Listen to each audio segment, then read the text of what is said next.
Deputy Boyd-Barrett. Taoiseach, Ireland's national poet, nearly 100 years ago, W.B. Yeats wrote that this was no country for old men. If he was writing today in the face of a cost of living and housing disaster, he might well write, this is no country for older people, it's no country for younger people, it's no country for working people, it's no country for people with disabilities or the vulnerable. But it is a country for profit-hungry energy companies, big corporations and property vultures, for the greedy and the obscenely wealthy. And I think it is that sense that is going to lead thousands and thousands of people out on the streets this Saturday to assemble at Parnell Square and march to this Dail before the budget to demand relief and protection from the cost of living and housing disaster that people are suffering. I think the older people might be there because any pensioner, or for that matter somebody on disability in this country who's solely dependent on state payments, live below what the CSO say is the minimum weekly disposable income necessary not to live in poverty. Just think about that. The vast majority of people who get state pensions or disability payments in this country, and you could add in students on student grants, live below the rate that is officially believed to be necessary not to be living in poverty. That is the situation our older people, our younger people and our vulnerable people face. For young people and students, it is also a situation where they literally feel, I was talking to them in UCD yesterday, and they were all saying, we're leaving. We feel we have no choice, we don't want to go, but we can never hope to own our own home. We simply cannot afford these rents and face a future of uncertainty living in extortionate charging rental properties where we have no security. Or workers who've seen the real value of their wages drop by about 4,000 or 5,000 euro in the last year and a half. Section 39 workers who look after people with disabilities and vulnerable people forced out on strike because they haven't got pay restoration. And meanwhile, corporate profits have trebled in the last 10 years. Meanwhile, REIT profits, real estate investment funds, trebled in the last 4 or 5 years, and the wealth of the very richest in this country growing exponentially. What have you got to say, Taoiseach, to those who are coming out on the streets to assure them that this will be a country for young people, for old people, for working people and vulnerable people after the budget? Thanks, thanks, Deputy. You paint a very bleak picture of the country that we live in. You certainly wouldn't think that the United Nations, not me, the United Nations considers Ireland to be one of the top 5 or one of the top 10 countries in the world in which to live. That's based on health and education and also economic well-being.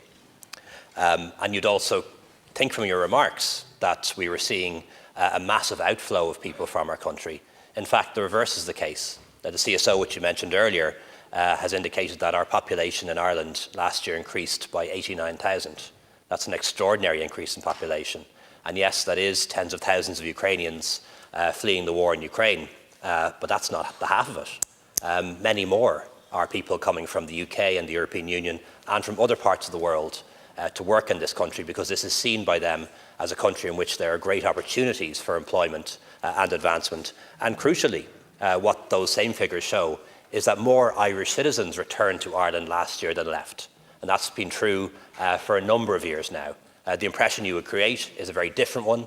People are entitled to their opinions. They're not entitled to their own facts. This is a country that's ranked in the top 10 in the world as a place to live. 89,000 people have moved to this country this year, and more Irish people return to Ireland every year than leave. Those are the facts. You're welcome to your opinions. In relation to the cost of living crisis, Deputy, I agree with you on that. It is something that affects everyone in our society. people who are young, people who are old, people who are working, pensioners, people in receipt of social welfare payments, people on middle incomes, people in business who are very concerned about the future of their businesses in the years ahead. And that's why the government needs a response that helps everyone, but also a targeted response that helps those who need the help the most. And as I indicated in my replies earlier, any household budget has three elements: how much you get paid, whether it's your pay or welfare or pensions, how much you get to keep after taxes and statutory charges, and how far the money goes. And it's our objective in this budget to help people on all three fronts, and that's what we intend to do. And you will see the detail of that on Tuesday when Minister Donoghue and Minister McGrath make their announcements. According to the CSO, about 54,000 people left this country last year, and I suspect you will see the numbers rise. It is true, marginally more came in, but that's a huge outflow. And it wasn't my opinion, it was the opinion of the young students I was talking to yesterday in UCD, and a group of postgraduates I met who also said they have to exist on absolutely miserable stipends where it is extremely difficult for them to conclude their doctoral studies. So there is a problem, and young people, increasing numbers, feel they have to leave because they have been locked out as a generation, crucially from the ability to buy a home or afford the rents, faced with the disastrous housing crisis that your government has failed to deal with. By the way, at the same time, while real estate investment trusts and property vultures have seen their profits triple, and corporate profits have tripled. Old people are frightened as we face into the winter, and that is why they will be out on the streets, right? We'll see at the weekend. Is it my opinion, or is it the opinion of many tens of thousands? So what are you going to do to assure them that there will be a future in terms of affordable houses and affordable rents, and that they will be protected against the profiteering of energy companies and property vultures? Thanks, Deputy. You've got the numbers wrong again. Substantially more people came to Ireland last year than left, substantially more.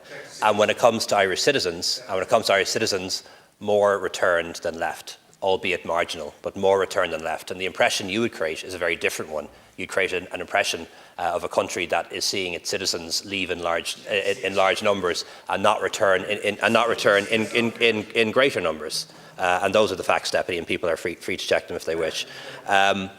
In terms of the response to the cost of living crisis, people will see that on budget day. As I mentioned earlier, there has to be three elements: increasing pay and pensions, reducing the amount of taxes that people pay so they can keep more of the money that they earn, and also reducing the cost of living in areas, for example, like childcare and healthcare and public transport and rent. And that's what we're working on. We'll be working throughout the weekend to finalise that package. And yes, to answer your question, we do intend that some of it will be funded by windfall tax on energy companies, because it's not appropriate that energy companies should be making massive profits that they never intended to make, never even in their wildest dreams they think they would make, and we will be taking some of that back.